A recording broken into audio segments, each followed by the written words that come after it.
नमस्कार मंडळी, मी ललिता. माझ्या यूट्यूब चॅनलमध्ये तुम्हा सर्वांचं खूप खूप स्वागत आहे. आत्ता आलेली आहे मी देहूला आणि मागच्या व्हिडिओमध्ये तुम्ही बघितलं असेल की देहूच्या प्रवासाचा जो व्हिडिओ होता, इंद्रायणी नदी दर्शनाचा वगैरे, मी त्याच्या मागच्या व्हिडिओमध्ये टाकलेला आहे. नसेल बघितला तर तुम्ही नक्की बघा. आणि आत्ता आम्ही आलेलो आहोत महाद्वाराजवळ, म्हणजेच देहूचं जे मुख्य म्हणजे मंदिर आहे ना, इकडे आलेलो आहोत. तर आता आपण इकडे हार फूल वगैरे घेऊन मग आतमध्ये जाणार आहोत. थोडा वेळ झाला होता आम्हाला इथे येण्यासाठी. तशी दर्शनासाठी आज आम्ही मध्येच आलो होतो, त्याच्यामुळे मग गर्दी वगैरे अशी काही नव्हती. तिथून इकडे आपल्याला आपले स्लीपर्स वगैरे ठेवण्यासाठी असतात, म्हणजे स्टँड वगैरे, मग तिथून आम्ही ठेवले, हार फुले वगैरे घेतले आणि पुढे निघालो दर्शनासाठी. आता बघा पुढे इथून निघालो आहे. तर ज्यांनी कोणी ऑनलाईन म्हणजे व्हिडिओ बघण्यासाठी खूप समाधान वाटेल, की ज्यांना कोणाला पुण्यामध्ये येण्यासाठी होत नाही, किंवा मग कसं असतं की कोणत्या गावाकडून कधी कधी येण्यासाठी खूप वेळ लागतो, तर देहूला ज्यांना यायला जमत नाही, तर देहूचा पूर्ण व्हिडिओ दर्शनाचा मी माझ्या चॅनलवरती टाकणार आहे. तर हे व्हिडिओ पाहण्यासाठी माझ्या चॅनलला नक्की सबस्क्राईब करा. तर अशा प्रकारे आम्ही आलो होतो आतमध्ये. बघा अशा सुंदर असं वातावरण आहे आणि ऊन होतं थोडंसं, त्यामुळे मग इथे मध्ये आल्यानंतर थंड पाणी सुद्धा असतं पिण्यासाठी. आणि पुढे आल्यानंतर बघा खूप सुंदर प्रसन्न असं वातावरण वाटत होतं. मी मंदिराचा परिसर थोडासा दाखवण्याचा प्रयत्न करते, कारण आपण जेव्हा एकादशी असेल किंवा काही असेल ना, तेव्हा मंदिरामध्ये इकडे खूप गर्दी असते. म्हणजे आपल्याला लवकर सहजासहजी दर्शनच नाही होणार, आपल्याला रांगेतच खूप जास्त वेळ उभं राहावं लागतं. म्हणून मी असा विचार केला की तुम्हा सगळ्यांना पण दाखवता येईल, म्हणून मी मध्येच दर्शनासाठी आत्ता आले होते. आणि आजच्या दिवशी मला सुट्टी असते. मग आता आपण जातोय जे आपले म्हणजे महाराजांची जी पालखी असते ना, इकडे आपण पालखी वगैरे ज्या निघतात, तेव्हा कसं असतं, पालखीसाठी ज्या पालखी वगैरे निघतात, काय म्हणतो आपण त्याला, मला नाव नाही माहिती त्याला, आपण काय म्हणतो, पालखीच म्हणतो. त्या पालखीमध्ये जी त्यांचे पादुका वगैरे, चरण पादुका वगैरे घेऊन जे जातात पंढरपूरला वगैरे, तर तिकडे आम्ही ते आहे इकडे. आणि मग तिथे ठेवलेली आहे बघा पालखी, आणि मग त्याचं दर्शन घेण्यासाठी आम्ही आलो होतो. इकडे म्हणजे एक महाराज असतात उभे, आणि ते 24 तास विना म्हणजे उभेच असतात. तो विना घेऊन कोणीतरी थांबलेलं असतं इकडे. आणि बघा हे जे आहे जी ही पालखी असते, आणि याच्यामधून आपण प्रत्येक वारीला बघत असतो ना, पंढरपूरला आषाढी वारीला वगैरे, जेव्हा भाविक भक्तगण वारकरी संप्रदायातून आपण सगळेजण जे पंढरपूरला चालत जातात, तर ही पालखी असते, ते सगळेजण घेऊन जात असतात. तर बघा इथे असं सभागृह आहे एक, इथे भजन वगैरे कीर्तन इथेच होत असतं खूपदा. तर कीर्तनसुद्धा खूप सुंदर असं वातावरण असतं. खूप दिवसांनी मी देहूला आले होते आणि ताई आणि मी खूप छान वाटलं, समाधान वाटलं. बघा इकडे टाळ वगैरे ठेवलेले होते. इथे थोडा वेळ आम्ही बसून घेतलं. आणि मंदिरात आल्यावर असं होतं की कुठेही गेल्यावर 2 मिनटं असं शांत आपण बसलं पाहिजे तिथे. मग इकडे बाहेरच आल्यानंतर तिथे मंदिराच्या गरुड मंदिर म्हणून आहे, इथे गरुड आहेत बघा. आणि बाहेर असं छोटंसं एक मंदिर आहे, तिथून दर्शन घेऊन आता पुढे आपण जाऊयात. बघा असं वातावरण, ऊन होतं, त्यामुळे मग सगळीकडे पाणी टाकलं होतं त्यांनी, थोडंसं पायाला सगळ्यांच्या थंड वाटेल, कारण उन्हामुळे ना आता वरचेवर खूप ऊन वाढतंय, तर उन्हामुळे असं खूप फरशी खाली आहे ना, त्याच्यामुळे खूप भाजतं. मग नंतर प्रसाद वगैरे इकडे होता, पण आम्ही गेलो थोडा वेळ, प्रसाद वगैरे घेतला आणि मग आम्ही पुढे दर्शनासाठी निघालो. कारण प्रसादाची वेळ ही थोडाच वेळ असते, तर भाविक भक्तगण इकडे जे काका गेले ना, त्या साईडला प्रसाद वगैरे घेत असतात. तर अशा प्रकारे काही अशा मूर्ती वगैरे आहेत. आणि जे तुकाराम महाराजांनी जे ना अभंग वगैरे लिहिलेले असं जागोजागी इथे लावलेले आहेत. असे सुंदर असं मंदिराचं वातावरण आहे. खूप प्रसन्न वाटत होतं इकडे आल्यानंतर.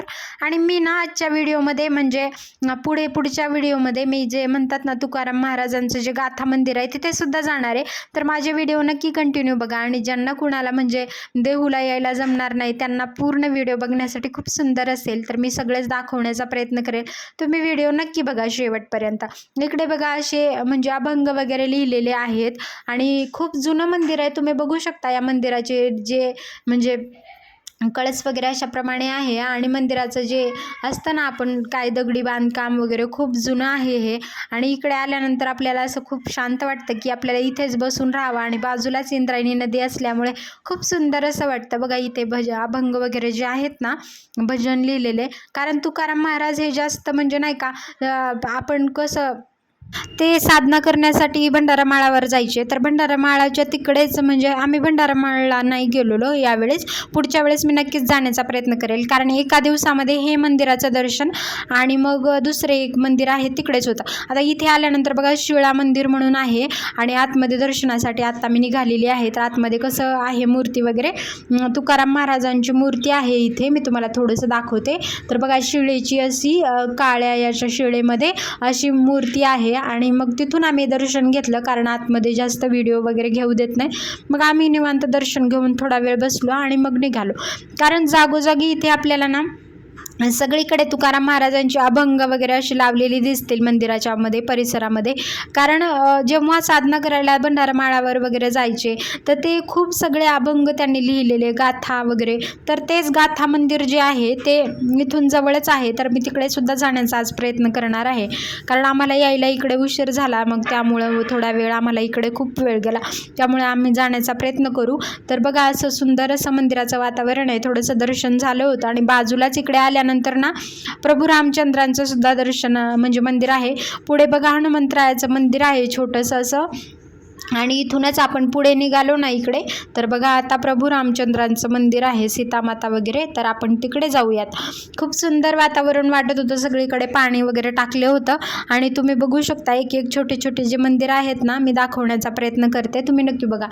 आम्ही दर्शनासाठी आलो ना तर असं ठरवलं वगैरे काहीच नव्हतं. काही योगायोग असे असतात की बघा मी तुम्हाला मंदिराचा कळस दाखवते. काही योगायोग असे येतात की आपण कधी कधी कोणत्या देवाच्या दर्शनासाठी ठरवत नाही, अचानक आपण निघतो आणि होऊन जातं ते दर्शन वगैरे देवाचं. कारण एखाद्या वेळी आपल्या प्रारब्धात असतं की आपण कोणत्या तरी देवाच्या दर्शनासाठी मंदिरामध्ये जायचं वगैरे, हे ठरलेलंच असतं. आणि इकडून आम्ही आतमध्ये निघालो होतो. इकडे आल्यानंतर बघा असं छोटंसं मंदिराच्या पुढे असं कासव वगैरे आहे आणि इकडून आल्यानंतर मग पुढे मंदिरामध्ये चला तर जाऊयात मंदिरामध्ये, कारण व्हिडिओ घेण्यासाठी कुठे कुठे बंदी असते वगैरे, पण मी थोडंसं दाखवण्याचा प्रयत्न करेल. आणि इकडे आतमध्ये आलेलो इथं आहे विठ्ठल रुक्मिणी मातेचं मंदिर. तर इकडे थोडंसं आतमध्ये आल्यानंतर विठ्ठल रुक्मिणी मातेचं असं शांत असा आतमध्ये गाभारा आहे आणि इथून पुढे आपण जाऊयात इकडे दर्शनासाठी. आणि बघा इथे विठ्ठल रुक्मिणी मातेचं मंदिर आहे. खूप सुंदर, कारण भाविकांची गर्दी नव्हती. मला थोडासाच व्हिडिओ घेता आला, त्यामुळे तुम्ही समजून घ्या, कारण गाभाऱ्यामध्ये आपल्याला व्हिडिओ घेण्यासाठी बंदी असते. त्यामुळे मी प्रयत्न करेल जिथे घेण्यासाठी घेऊ देतील तिथे मी घेण्याचा प्रयत्न करेल, किंवा आपण कधी कधी व्हिडिओ नाही घेऊ शकत. बघा इकडे बाजूलाच आल्यानंतर प्रभू रामचंद्रांचं मंदिर आहे आणि या मंदिरामध्ये आता कोणीही दर्शनासाठी वगैरे नव्हत्या. एक आजीबाई होत्या, पण आजीबाईंनी आम्हाला फोटो पण नाही काढू दिले आणि त्यांनी आम्हाला हाकलून लावलं, कारण ते म्हणाले की ते फोटो पण नाही काढायचे व्हिडिओ. ती बघा आजी कशी करत होते हाताने, की ताईंनी ते पोज केलेलं बघितलं, त्यांनी हात जोडलेले, त्यांना वाटलं आम्ही फोटो काढतो आणि त्यांनी आम्हाला म्हटलं चला चला बाहेर निघा, कारण पुजारी वगैरे असं ढकलत असतं. आता कोणी नव्हतं तरी पण आम्हाला नाही थांबू दिलं. अशा प्रकारे आमचं खूप सुंदर दर्शन झालं. या व्हिडिओमध्ये मी प्रयत्न केला आहे की मंदिरामधील व्हिडिओ म्हणजे घेण्याचा, तुम्हाला दाखवण्याचा. तर तुम्हाला कसं वाटलं आजच्या दर्शनाचा व्हिडिओ मला नक्कीच सांगा. बाहेर आल्यानंतर गणपती बाप्पांचं असं छोटंसं मंदिर होतं आणि इथे आल्यानंतर आपण गणपती बाप्पांचं दर्शन घेऊन पुढे जाणार आहोत. तर कसा वाटला व्हिडिओ नक्कीच सांगा आणि पूर्ण व्हिडिओ बघितल्याबद्दल मनापासून धन्यवाद. आपण चॅनलला नक्की सबस्क्राईब करा.